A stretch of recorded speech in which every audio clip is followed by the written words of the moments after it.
Chapitre 536. La guérison de 7 lépreux. L'arrivée à Béthanie avec les apôtres réunis. Jésus prépare Marthe et Marie à la mort de Lazare. Le 4 décembre 1946. Jésus, Pierre et Jude marchent rapidement. L'endroit, proche de Jérusalem, est triste et pierreux.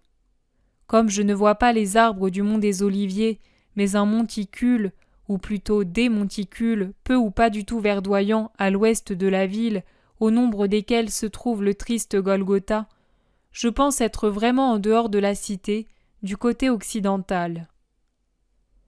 Avec ce que nous avons pu acquérir, nous aurons de quoi donner. Ce doit être terrible de vivre dans des tombeaux l'hiver, dit Jude chargé de paquets, tout comme les pierres. Je suis content de m'être rendu chez les affranchis pour obtenir ces deniers pour les lépreux. Pauvres malheureux, en ces jours de fête, personne ne pense à eux. Tout le monde se réjouit, mais eux pensent à leur maison perdue. Hélas, si du moins ils croyaient en toi. Est-ce que cela arrivera, maître ? Demande Pierre, toujours si simple, si attaché à son Jésus. Espérons-le, Simon, espérons-le. Prions en attendant. Et ils continuent leur route en priant. La sinistre vallée du Hinnom apparaît avec ses tombeaux de vivants. Allez en avant et donnez, ordonne Jésus. Les deux apôtres s'éloignent en parlant à haute voix. Des visages de lépreux se font voir aux entrées des grottes et des abris. Nous sommes les disciples du Rabbi Jésus, dit Pierre. Il va venir, et il nous envoie pour vous apporter de l'aide. Combien êtes-vous ? 7 ici, et 3 de l'autre côté, au-delà de Enrogel, répond l'un d'eux au nom de tous. Pierre ouvre son paquet, Jude le sien. Ils font 10 parts du pain, du fromage, du beurre, des olives. Mais où mettre l'huile qui est dans une petite jarre ? Que l'un de vous apporte un récipient et le mette sur le rocher. Vous partagerez l'huile en frères que vous êtes et au nom du Maître qui prêche l'amour envers son prochain, dit Pierre. Les apôtres s'approchent d'un gros rocher, pendant qu'un lépreux descend en boitant et y dépose une cruche ébréchée. Il les regarde verser l'huile et s'étonne. « Vous n'avez pas peur d'être si près de moi ?» Il n'y a en effet que le rocher pour les séparer. « Nous n'avons peur, nous, que d'offenser l'amour. Jésus nous a envoyés vous secourir, car celui qui appartient au Christ doit aimer comme le Christ aime.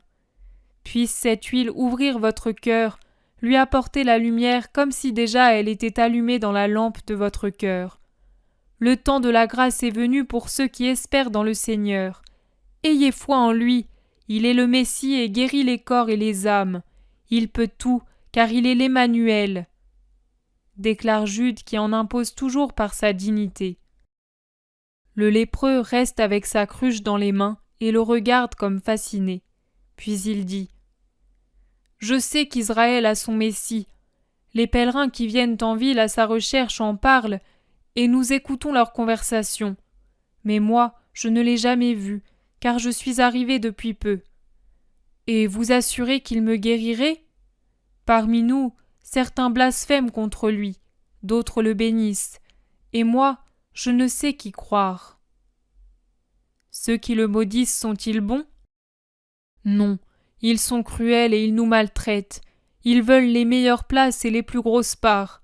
Pour cette raison, nous ne savons pas si nous pourrons rester ici. Tu vois donc que seul celui qui laisse l'enfer l'habiter est le Messie. C'est que l'enfer se sent déjà vaincu par lui. Mais moi je te dis qu'il faut l'aimer et avec foi, si on veut avoir du Très-Haut la grâce, ici et au-delà de la terre. Affirme encore Jude. Si je veux avoir la grâce, je suis marié depuis 2 ans et j'ai un petit garçon qui ne me connaît pas. Je suis lépreux depuis quelques mois à peine, vous le voyez. Effectivement, il a peu de marques. Dans ce cas, adresse-toi au Maître avec foi. Regarde, il arrive. Avertis tes compagnons et reviens ici. Il passera et te guérira. L'homme monte la côte en boitant et il appelle. « Uri, Joab, Adina, et vous aussi qui ne croyez pas, le Seigneur vient nous sauver. 1, 2, 3. 3 détresses de plus en plus grandes s'avancent. Mais la femme se montre à peine. C'est une horreur vivante. Peut-être pleure-t-elle, peut-être parle-t-elle. Il est impossible de comprendre. Sa voix est un son inarticulé qui sort de ce qui était la bouche, mais qui maintenant n'est plus que 2 mâchoires dépourvues de dents, découvertes, horribles. Oui, je t'assure qu'ils m'ont dit de venir vous appeler, parce que Jésus vient nous guérir. Moi, non, je n'ai pas cru les autres fois. Il ne m'écoutera plus. D'ailleurs, je ne peux plus marcher. Aimez plus distinctement la femme, qui sait avec quelle difficulté. Elle cède jusque de ses doigts pour tenir les lambeaux de ses lèvres afin de se faire comprendre. Nous te porterons à Dina, proposent les 2 hommes et celui de la cruche. Non, non, j'ai trop péché. Et elle s'affaisse là où elle est. 3 autres accourent comme ils peuvent et interviennent avec autorité. En attendant, donne-nous l'huile, puis allez trouver Belzébuth si vous voulez. L'huile est pour tous, rétorque celui qui tient la cruche en cherchant à défendre son trésor. Mais les 3 lépreux, violents, cruels, le maîtrisent et la lui arrachent.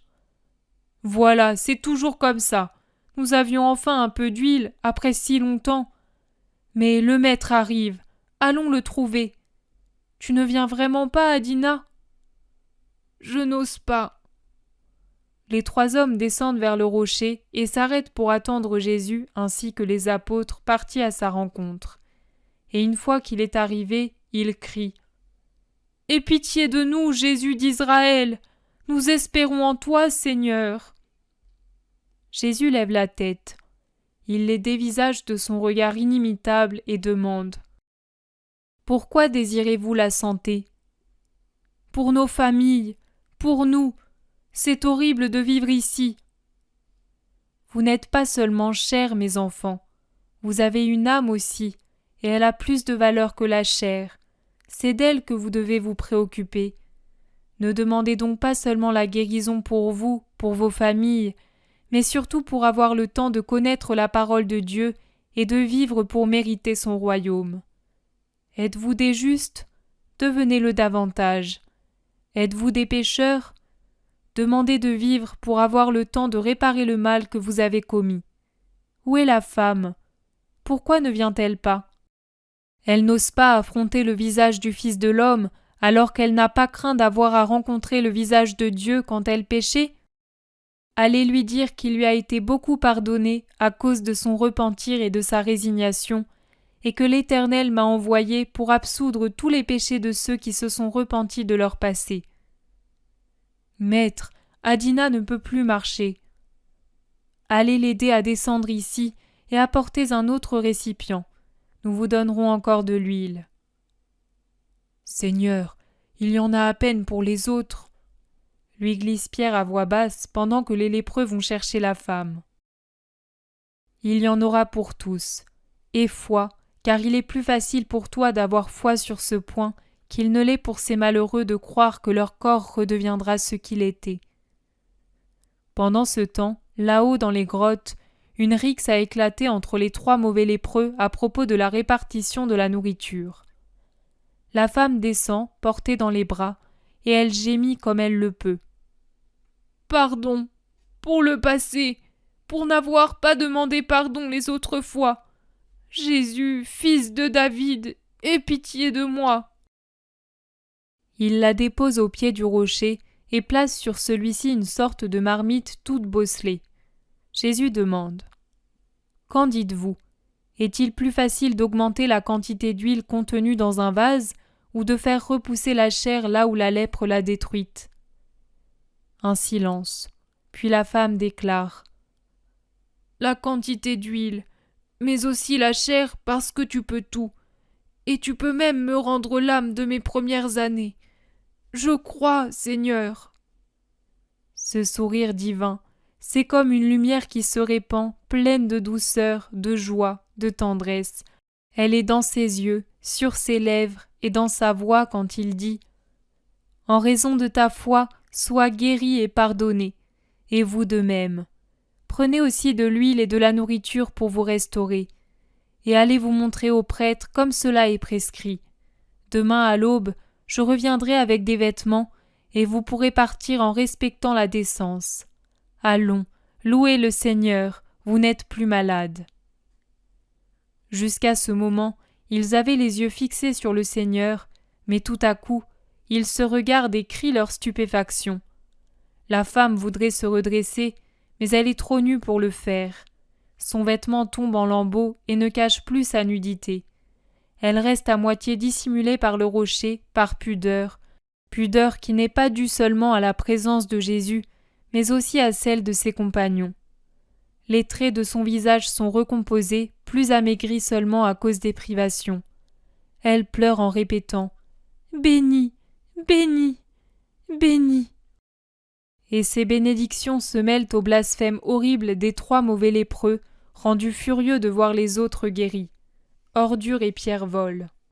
« Vous ne pouvez rester ici. Venez avec moi. Il ne vous arrivera aucun mal. Regardez, la route est vide. L'heure de sexte fait rentrer les habitants chez eux. Vous irez jusqu'à demain auprès des autres lépreux. Ne craignez rien. Suivez-moi. Tiens, femme, ajoute-t-il en lui donnant son manteau pour qu'elle puisse se couvrir. Un peu craintif, un peu abasourdi, les 4 anciens lépreux le suivent comme 4 agneaux. Ils parcourent ce qui reste de la vallée du Hinnom, traversent la route et se dirigent vers Siloam, cet autre triste emplacement de lépreux. Jésus s'arrête au pied des talus et commande « Montez les avertir que demain je serai ici à la première heure. Allez, faites la fête avec eux en annonçant le maître de la bonne nouvelle. » Il leur fait remettre tout ce qui reste de nourriture et les bénit avant d'en prendre congé. « Allons maintenant, l'heure de sexte est déjà passée, » dit Jésus en faisant demi-tour pour revenir sur la voie basse qui mène à Béthanie. Mais aussitôt un cri le rappelle. « Jésus, fils de David, aie aussi pitié de nous !» Ils n'ont pas attendu l'aube, eux, constate Pierre. « Allons les trouver. Il est rare que je puisse faire du bien sans que ceux qui me haïssent troublent la paix des bénéficiaires, » répond Jésus. Et il revient sur ses pas en tenant sa tête droite vers les 3 lépreux de Siloam qui se sont présentés sur le terre-plein de la petite colline et qui répètent leurs cris, aidés par ceux qui sont déjà guéris et se tiennent derrière eux. Jésus se contente de tendre les mains et de dire « Qu'il vous soit fait comme vous demandez. Allez et vivez dans les voies du Seigneur. » Il les bénit, tandis que la lèpre s'efface de leur corps comme fond au soleil une légère couche de neige. Puis Jésus se hâte de partir, suivi par les bénédictions des miraculés qui, de leur terre-plein, tendent les bras en une étreinte qui paraît plus vraie que si elle était réelle. Ils reprennent le chemin de Béthanie. Il suit le cours du Cédron qui tourne à angle aigu, à une centaine de pas après Siloam. Mais une fois ce virage passé, on peut voir l'autre partie de la route qui continue vers Béthanie. Or voici qu'arrive Judas, tout seul et marchant rapidement. « Mais c'est Judas !» s'écrie Jude, le premier à l'apercevoir. « Que fait-il ici, seul ?»« Ohé, Judas !» crie Pierre. Judas se retourne tout d'un coup. Il est pâle, presque verdâtre. Pierre lui en fait la remarque. « Aurais-tu vu le démon pour être ainsi de la couleur des laitues ?»« Que fais-tu ici, Judas ? Pourquoi as-tu quitté tes compagnons ?» demande en même temps Jésus. Mais Judas s'est déjà repris et il explique. « J'étais avec eux quand j'ai rencontré un homme qui avait des nouvelles de ma mère. Regarde !» Il fouille dans sa ceinture, puis de la main il se frappe le front. « Je l'ai laissé chez cet homme. Je voulais te faire lire cette lettre. Ou bien je l'ai perdue en route. Elle ne va pas très bien, elle a même été malade. Mais voilà nos compagnons, ils se sont arrêtés. Ils t'ont vu. Maître, je suis bouleversé. » Je le vois. « Maître, voici les bourses. J'en ai fait 2 pour ne pas attirer l'attention. J'étais seul. Les apôtres Barthélemy, Philippe, Matthieu, Simon et Jacques, fils de Zébédée, un peu gênés, s'approchent de Jésus affectueusement, mais avec la conscience d'avoir failli. Jésus les regarde et dit : « Ne faites plus jamais cela. Il n'est pas bon pour vous de vous séparer. Si je vous le demande, c'est parce que je sais que vous avez besoin de vous soutenir mutuellement. Vous n'êtes pas assez fort pour pouvoir agir seul. Unis, l'un freine ou soutient l'autre. Divisés, c'est moi, maître, qui ai donné ce mauvais conseil, parce que nous nous sommes souvenus ensuite que tu avais dit de ne pas nous séparer, d'aller tous ensemble à Béthanie. Judas était parti avec une raison valable, et nous n'avons pas pensé à l'accompagner. Pardonne-moi, Seigneur. Reconnaît Barthélemy avec humilité et franchise. Bien sûr que je vous pardonne, mais je vous le répète, ne le faites plus. Souvenez-vous qu'obéir préserve toujours au moins d'un péché, celui de se croire capable d'agir par soi-même. Vous ne savez pas à quel point le démon rôde autour de vous, afin de saisir tous les moyens de vous faire pécher et faire nuire à votre maître qui est déjà tellement persécuté. Ces temps sont de plus en plus difficiles pour moi et pour l'institution que je suis venu former. C'est pourquoi il faut prendre beaucoup de précautions pour éviter qu'elle soit, je ne dis pas blessée et tuée, car elle ne le sera jamais jusqu'à la fin des siècles, mais traînée dans la boue. Ses adversaires vous regardent attentivement, ils ne vous perdent jamais de vue, de même qu'ils soupèsent tous mes actes et toutes mes paroles pour avoir de quoi me dénigrer. Si vous vous montrez querelleur, divisé, imparfait de quelque manière que ce soit, et même si ça n'a guère d'importance, eux rassemblent et déforment ce que vous avez fait pour le lancer comme du fiel en guise d'accusation contre moi et mon Église qui est en train de se former. Vous le voyez, je ne vous fais pas de reproches, mais je vous donne des conseils pour votre bien. Ah, ne savez-vous pas, mes amis, qu'ils caricatureront même ce qu'il y a de meilleur et le présenteront pour pouvoir m'accuser avec un semblant de justice ? Allons donc, à l'avenir, soyez plus obéissants et plus prudents. Les apôtres sont tout émus par la douceur de Jésus. Judas ne cesse de changer de couleur. Il reste humblement un peu en arrière de tous, jusqu'à ce que Pierre lui dise : « Que fais-tu là ? Tu n'as pas plus de tort que les autres. Viens donc devant avec nous. » Et il est bien forcé d'obéir. Il marche rapidement, car bien que le soleil brille, il y a une légère bise qui les invite à hâter le pas pour se réchauffer. Et ils ont déjà fait un bout de chemin, quand Nathanaël, qui a froid et le dit en s'emmitouflant plus que jamais dans son manteau, remarque que Jésus n'a que son seul vêtement. « Maître, qu'as-tu fait de ton manteau ? » ?»« Je l'ai donné à une lépreuse. Nous avons guéri et consolé 7 lépreux. »« Mais tu dois avoir froid, prends le mien, » dit Simon le Zélote en ajoutant : « Dans les tombeaux glaciales, je me suis habitué au vent d'hiver. » Non, Simon, regarde, voilà déjà Béthanie. Nous serons bientôt dans la maison, et je n'ai pas du tout froid. J'ai eu aujourd'hui beaucoup de joie spirituelle, et elle est plus agréable qu'un chaud manteau. Mon frère, tu nous attribues des mérites que nous n'avons pas. C'est toi, pas nous, qui as guéri et consolé, dit Jude. Vous avez préparé les cœurs à avoir foi dans le miracle. Vous avez donc avec moi et comme moi aidé à guérir et consoler. Si vous saviez comme je me réjouis de vous associer à moi en toutes mes œuvres, ne vous rappelez-vous pas les paroles de mon cousin Jean, fils de Zacharie ? Il faut qu'il croisse et que je diminue. Il disait cela à juste titre, car tout homme, si grand soit-il, fût-ce même Moïse et Élie, s'assombrit comme une étoile enveloppée par les rayons du soleil à l'apparition de celui qui vient des cieux et qui est plus grand que tout homme, puisqu'il est celui qui vient du Père très saint. Quant à moi, je suis le fondateur d'un organisme qui durera autant que les siècles et qui sera saint comme son fondateur et chef, d'un organisme qui durera pour me représenter et ne fera qu'un avec moi, de même que les membres et le corps de l'homme ne font qu'un avec la tête qui les domine. Eh bien, moi aussi je dois dire, Il faut que ce corps s'illumine et que moi je perde de mon éclat. Vous devrez me continuer, mais bientôt, je ne serai plus parmi vous, ici sur terre, matériellement, pour diriger mes apôtres, les disciples et ceux qui me suivent. Je serai cependant spirituellement avec vous, toujours, et vos âmes sentiront mon esprit, elles recevront ma lumière. Mais vous devrez paraître en première ligne lorsque je serai retourné là d'où je suis venu. C'est pour cela que je m'applique graduellement à vous préparer à avoir le premier rôle. Vous me faites observer parfois. Tu nous envoyais davantage en mission dans les premiers temps. Vous deviez être connus.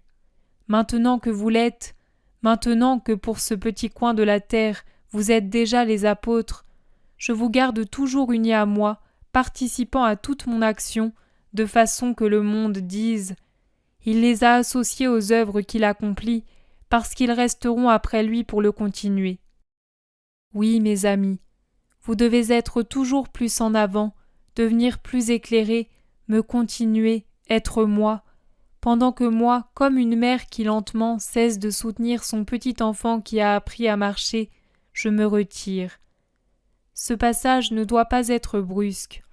Les petits du troupeau, les humbles fidèles en seraient effrayés. Je les passe doucement de moi à vous, pour qu'ils n'aient pas l'impression d'être seuls, même un seul instant. Et vous, aimez-les beaucoup comme moi je les aime. Aimez-les en souvenir de moi comme je les ai aimés. Perdu dans ses pensées intimes, Jésus se tait.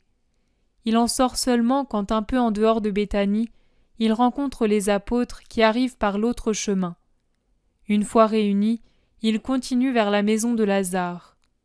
Jean annonce qu'ils sont déjà attendus, car les serviteurs les ont vus, et il ajoute que Lazare est très malade. Je le sais, c'est pour cela que je vous ai annoncé que nous resterons dans la maison de Simon. Mais je n'ai pas voulu m'éloigner sans le saluer encore une fois. Mais pourquoi ne le guéris-tu pas ? Ce serait juste. Tu laisses tous tes meilleurs serviteurs mourir. Pour ma part, je ne comprends pas. Lance Judas, toujours audacieux, même dans ses meilleurs moments. Il n'est pas nécessaire que tu comprennes à l'avance. Bien sûr, ce n'est pas nécessaire. Mais sais-tu ce que disent tes ennemis ? Que tu guéris quand tu peux, pas quand tu veux. Que tu protèges quand tu peux. Ne sais-tu pas que ce vieillard de Tersa est déjà mort, et mort assassiné ? Mort ? Qui ? Eliana ? Comment ? Demandent-ils tous avec curiosité. Pierre est le seul à vouloir en savoir plus. D'ailleurs, comment le sais-tu ? Je l'ai appris par hasard tout à l'heure dans la maison où je suis allé, et Dieu sait que je ne mens pas. Il paraît que c'est un voleur, arrivé en qualité de marchand, qui l'a tué au lieu de payer sa place. Pauvre vieux, quelle vie malheureuse, quelle triste mort. Tu ne réagis pas, maître ? S'étonnent plusieurs. Il n'y a rien à dire, sinon que ce vieil homme a servi le Christ jusqu'à sa mort. S'il pouvait en être ainsi de tous. Dis un peu, fils d'Alphée, n'est-ce pas ce que tu prévoyais ? Demande Pierre à Jude. C'est possible. Un fils qui chasse son père par haine, et une haine de cette nature, peut être capable de tout. Mon frère, elles sont bien vraies tes paroles. Le frère s'opposera à son frère et le père à ses enfants. Oui, et qui agira ainsi croira servir Dieu. Ils ont des yeux aveugles, des cœurs endurcis, une âme sans lumière, et pourtant vous devrez les aimer, dit Jésus. Mais comment ferons-nous pour aimer ceux qui nous traiteront ainsi ? Ce sera déjà beaucoup si nous ne réagissons pas et si nous supportons leurs actions avec résignation, s'exclame Philippe. En temps voulu, je vous donnerai un exemple qui vous instruira. Et si vous m'aimez, vous m'imiterez. Voici Maximin et Sarah. Lazare doit aller bien mal si les sœurs ne viennent pas à ta rencontre. Remarque Simon le Zélote. Les deux serviteurs accourent et se prosternent. Leur visage et même leurs vêtements laissent transparaître cet aspect abattu, qu'impriment la douleur et la lassitude aux membres des familles où on lutte contre la mort. Il se borne à dire « Maître, viens !» mais avec un air affligé plus expressif qu'un long discours. Puis il s'empresse de conduire Jésus à la porte du petit appartement de Lazare, tandis que les autres serviteurs s'occupent des apôtres. Au léger coup contre la porte, Marthe accourt, l'entr'ouvre et passe dans l'entrebâillement son visage amaigri et pâle. « Maître, viens, béni sois-tu !» Jésus entre, traverse la pièce qui précède celle du malade et entre dans la chambre. Lazare dort. Lazare, c'est un squelette, une momie jaunâtre qui respire. Son visage a les traits d'une tête de mort, et le sommeil révèle encore davantage combien il est ravagé, déjà décharné, cadavérique. Sa peau cireuse et tirée, lui aux angles pointus des pommettes, des mâchoires, sur le front, sur les orbites tellement creusées qu'elles semblent sans yeux, sur le nez tranchant qui semble démesurément allongé, tant le contour des joues s'est effacé. Les lèvres sont pâles au point de disparaître, et il semble qu'elles ne puissent se fermer sur les 2 rangées de dents à moitié découvertes, entr'ouvertes. C'est déjà un visage de mort. Jésus s'incline pour regarder. Il se redresse, se tourne vers les 2 sœurs qui le regardent, toute leur âme concentrée dans leurs yeux, âme douloureuse, âme pleine d'espoir. Il leur fait un signe, et sans bruit sort dans la petite cour qui précède les 2 pièces. Marthe et Marie le suivent. Elle ferme la porte derrière elle. Tous 3 seuls entre ces 4 murs, sous le ciel bleu, ils se regardent en silence. Les sœurs n'arrivent même plus à parler, encore moins à exprimer leurs demandes. Mais Jésus prend la parole. « Vous savez qui je suis. Moi je sais qui vous êtes. Vous savez que je vous aime. Moi je sais que vous m'aimez. Vous connaissez ma puissance. Moi je connais votre foi en moi. Vous savez aussi, et toi particulièrement Marie, que plus on aime et plus on obtient. C'est aimer que de savoir espérer et croire au-delà de toute mesure et de toute réalité qui puisse démentir la foi et l'espérance. Eh bien, pour ces raisons, je vous dis de savoir espérer et croire en dépit de toute réalité contraire. Vous me comprenez ? Je dis, sachez espérer et croire en dépit de toute réalité contraire. Je ne puis m'arrêter que quelques heures. Le Très-Haut sait combien, comme homme, je voudrais m'arrêter ici avec vous pour l'aider et le consoler, vous assister et vous réconforter. Mais comme fils de Dieu, je sais qu'il est nécessaire que je m'en aille, que je m'éloigne, que je ne sois pas ici quand vous me désirerez plus que l'air que vous respirez. Un jour, bientôt, vous en comprendrez les raisons qui actuellement peuvent vous paraître cruelles. Ce sont des raisons divines. Elles sont douloureuses pour moi en tant qu'homme, comme pour vous. Douloureuses maintenant. Maintenant, parce que vous ne pouvez en embrasser la beauté et la sagesse, et moi je ne puis vous le révéler. Quand tout sera accompli, alors vous comprendrez et vous vous réjouirez. Écoutez, quand Lazare sera mort, ne pleurez pas ainsi. Faites-moi appeler immédiatement. En attendant, occupez-vous des funérailles et invitez beaucoup de monde, comme il convient pour Lazare et pour votre maison. C'est un grand Juif. Peu l'estime pour ce qu'il est. Mais il est plus grand que beaucoup aux yeux de Dieu. Je vous ferai savoir où je suis, afin que vous puissiez toujours me trouver. Mais pourquoi n'être pas ici, au moins à ce moment-là ? Nous nous résignons, oui, à sa mort. Mais toi, Marthe sanglote, ne pouvant rien dire de plus, étouffant ses larmes dans ses vêtements.